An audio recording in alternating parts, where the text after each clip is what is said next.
Hey, what's going on? On today's episode, we're talking about the parts of the guitar and everything that you need to know when you're just getting started. All right, so a bit of housekeeping. I just got done editing and I realized that I went on and on with a bunch of my different guitars. Um, and it was just too long. So I'm splitting the guitar parts video into two sections. So this will be the first one, and I just wanted to call a couple of things out. Um, as I have been telling you, and as Chris has been telling you, just try some new things, see what happens. That's part of practicing. That's what I did when I first shot this video. It was my first attempt at using two different cameras, so I'm not looking at the camera a lot of the times. So I'm calling that out, putting myself out there. I know it was wrong. I'm practicing, just like we all should. And besides, this is a guitar channel, so you'll be looking at guitars, not me anyway. So, secondly, go into the description. All of the chapters for all the different parts of the various electric guitars in part one, and then in part two, same thing for the acoustics and the other electric guitars featured in that one. All of the chapters will be quick links there if you need. I'm going to put links to other really great gear channels, or at least the channels that I feel do a really good job of explaining the nitty-gritty of this lovely instrument. So please go check those out and jump around for whatever you need. And yeah, hope you like it. All right, so what's going on? Today's video is part of the Before You Play playlist that we've got. This is just a basic overview of what you need to know about the parts of the guitar. So as you go, through the internet and watch the different videos, read the different articles, you know what they're referencing when they talk about an instrument.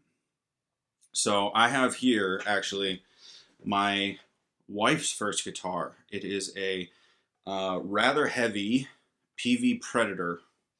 It came with a startup pack, I think. It is a bolt-on guitar, which you can see with this plate. That means the neck comes here and then is screwed onto the actual body. It has the truss rod here, which is a fairly unique positioning. You often see this on the Ernie Ball Music Man guitars. Normally, if you're doing a Fender or a Gibson, you'll see there'll be a hole and a plate cover right here that you'll have to get to. So what is the truss rod? The truss rod is a metal bar that goes through the neck underneath the fretboard, and that stabilizes the wood so that the neck doesn't just crank on either side with the various humidity and temperature changes that your rooms, your house would go through. The truss rod keeps the neck straight, so everything is playable, so that you can enjoy playing, right? Because when it's really difficult to play, just it's hard enough when you're just learning out. So the rest of it, we're kind of got pretty quick into the various parts of the guitar, sort of the niche things. So we'll start here. You can see we have this whole thing is the headstock. Most guitars, you'll see the three on either side. There are some that have all six on the underside of the guitar, and then others that have the six on this one side. So in an example, I'll show a different guitar. The Ernie Ball Music Man guitars have most of them on the top and then two or three on the bottom, depending on if you have a 6 or a 7 string guitar. So this is the headstock. These are the tuning machines, tuning pegs, or tuners, depending on how people like to talk about them. There's locking and non-locking, and what that means is in a traditional tuner, you would string, put the string through, wind it around, and then the wind would lock everything in place, right? So the string tension would stay in one spot. For locking tuners, you have the string goes in, and then there's actually a mechanical clamp that goes through with the there'll be special heads on the back of the guitar head where you can crank them down. So moving on, this right here is the nut, and this just lines up the strings so that the bridge and the nut keep the strings in line with the tuners here. So one of the cool things that you can try, especially if you look at a guitarist like John 5 or some of the country guys, if you want to mimic a pedal steel type sound, you can bend behind the nut, and that will bend the whole string. The intro to Black Sabbath Iron Man is a perfect example of bending that low E string to get that kind of sound. Right? So cool thing to pay attention there. Obviously, you have the strings. Everybody's familiar with that. Then you have the frets here. You have the inlays, which just demarcate different frets. You can come in here. You can see this is just sort of a basic one. Start at the headstock. Some guitars will have inlays on fret 1. Most, all of them will have it at 3, 5, 7, 9, and then jump up to 12, and then that pattern repeats to the end of the fretboard. So most guitars will have 22 frets. Some have 21, depends on the builder. Personally, I like a longer fingerboard so that you can get 24 frets and get that full octave there. Totally depends on what style you're going to play. I would say most players don't really ever get way up here, but I like having the option. So something to keep in mind, and especially as you learn more about the way you like to play and the things that you like to play, the different styles, that's something to keep in mind, right? Do you need access to the really high ones? So on Fender-style guitars, this is a Strat style body. So based off of a Fender Strat, you can see because it has the horn up top, the horn on the bottom. You have double cutaway. That's what this is, the cutaways. So a Les Paul is a single cutaway body style where it comes and meets the neck. You have the single coil pickups here and here in the middle. You'll see these in a lot of the Fender Strat style. The single coils have a much punchier high end. They tend to be thinner sounding. So if you're into modern metal sounds, you're going to want more of the double humbucker style. But if you like a really clean tone, if you like that really sort of punchy, blues or funk players, almost all that's Strat. If you think about Stevie Ray Vaughan, Buddy Guy, late Eric Clapton, early John Mayer, all those are Strat sounds, right? So that thicker, more mid-rangey tone, it comes out of the double humbucker. And here you can see with the humbucker on the bridge position, that's going to be much more of a chunky rhythm sound. So with the different pickups, you're going to want more of a rhythm tone on the bridge, more of that lead tone up top. Depends, again, totally depends on how you play. I'm only talking generalities. Totally depends on the sound that you want to get. So again, another thing that you'll see with a lot of Strat styles is this switch here. This is the pickup selector. So this will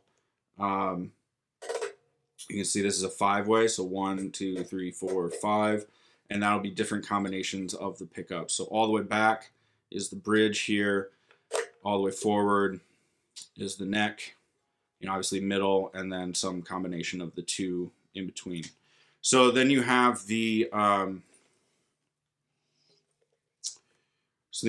volume, self-explanatory knob, the tone knob, which is largely an EQ style thing, rolls off the highs or the high frequencies, so you can sculpt the tone a little bit. Different players use these things differently, right? If you have the different pickups on not only just different selector settings, but then if you roll off the volume, it'll change the characteristic of the pickups and the output of the guitar, right?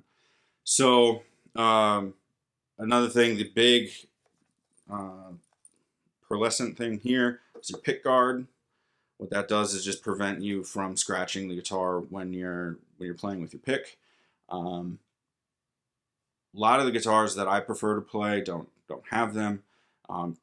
Largely, it's aesthetic. Some people really like it. Other people don't. Totally up to you what you like, the players that you like. On the bottom here, this is the input jack. So I'll explain. You put the cable in there, sound comes out of it, goes to the amp. Here you have the bridge. Now this is a tremolo type.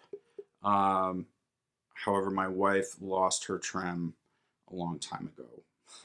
So I will grab a different guitar here and cut to that so that you can see a different style of that. Now, fixed bridge guitars won't have the trem. Les Pauls are the fixed bridge, so there won't be any movement, won't be any sound, changing. So what the tremolo bar does, or the whammy bar, depending on what you prefer to say, is it messes with the string tension, right? So a really tight string will have that punchy sound. You spend all that time tuning up the guitar, and then if you press down on the whammy, you'll get that lower sound because it will detune the strings to be flappier and loosen the string tension. So definitely something to play with in terms of rhythm sounds or lead tones, especially. A lot of different guys use the whammy bar, to different effects. Largely seen with a lot of the shred guys, just because it gives you another texture, another timbre on your playing. So something to mess around with, play with. Definitely gives you a different flavor, but by no means a necessary feature on a guitar. Now, for guitars that do have the whammy bar, you'll see you have this back plate here. This has a bunch of springs in the back that keep the bridge in place. So a lot of the tremolo bridges will be what's called floating. And that means there's very little contact with the body. It just kind of floats above it. There's a cavity into the guitar where the bridge goes, and then it's doing this, not touching the sides of the guitar. And all that's made possible by a bunch of springs in the guitar body. So I think that's it for this guitar. Okay, so switching guitars here. This is my Ernie Ball Music Man Sterling by Ernie Ball JP70. You can see you've got the truss rod in the neck position there. You've got the double humbuckers here for more of a meaty tone. The difference between six strings and 7 strings, you just have this extra low string tuned to a B. So low to high, it's B, E, A, D, G, B, E. So just an extra step down here. One thing to point out that my wife's guitar did not have, for whatever reason, was the strap hooks here. So this is just a standard run-of-the-mill strap hook that you put your strap on. So if you get a locking one those will drill into the body and keep the strap in place so that you don't have to worry about your guitar falling during the middle of a gig and potentially ruining your guitar again. So also here you can see you got the the whammy bar. There's a significant cutout here for your arm. This guitar is so comfortable because of this cutaway. But you can see, also let me see if I can line this up. So you got the wham here, and if I press down, see how that lifts up? You can hear that go down in tone. So that's what that does, and then the tension of the strings and the springs in the back here. You can see it got another plate there. You know, pull it back into tune. All right, so I've removed this back plate here. You can see you got the springs attached to this plate, which is screwed into the body. So I will get that nice and close.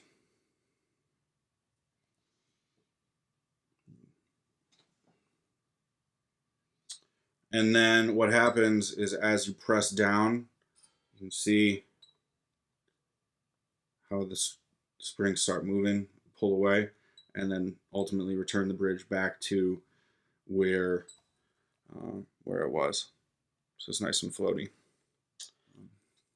You can see here that you have the locking tuners right here. They have that little extra piece right here, and what you do is you take it, clamp that down, and then it will lock the strings in place so that you don't have to have all the extra winds on the guitar like you would a traditional Les Paul or Strat style body. So this too is a bolt-on. Okay, so one of the final things to talk about here is the fretboard radius. Now, this, I'm not going to do a really scientifically good explanation of it, but the idea here is if you look at this guitar, it has a very thin neck profile. It has a very thin neck profile. And what that does is it allows you to play more quickly. If you don't have overly large hands, this gives a really nice profile. So the higher the number on the radius, so if you see something that says 15 inches, 16 inches, 17 inches, that's going to be a really flat neck. And that will appeal to certain styles of players. If you want to go really, really fast, modern metal kind of stuff, thin fretboard radius is definitely what you want to be looking at, especially if you're going to go into the larger, 8-string range. You're going to want that flat neck because you just have so much more guitar to cover. And that's about it. Yeah. So the old school Fenders, like old Telly styles, have essentially baseball bats for necks. They're just so much thicker. And you know what? A lot of people dig that. It's whatever feels good for you. I had one student when I was teaching in private, or I had one student when I was teaching private lessons in a guitar shop that, God, he must have been like 6'5", and he was only in 8th grade, and just monstrous hands. So he ended up having a guitar similar to the Peavy one that I showed, and it was just too small for him because his hands were so huge. So I recommended that his mom, if he stuck with it, that looking for a different guitar that had a thicker neck would be really good for him, because squeezing his hands together so much made it difficult for him. Whereas if it was a fatter neck, it'd be easier to really hold on to it and just have a better feel for the kid.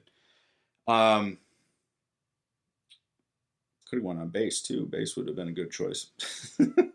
Now that I think about it. Okay, so that was part 1 of the Before You Play parts of the guitar. Be sure to check out part 2. Again, links to all of the things in the description, as well as I'll put the card and links in the end card as well. So please go check that out. Like, subscribe, share. That helps us out a lot. It doesn't cost you much more than time. So please do that. That'll be great help for us. And please let us know any new videos that you would want us to cover, any particular topics, any questions you might have, so that we can address those. And yeah, take care. See you in a bit.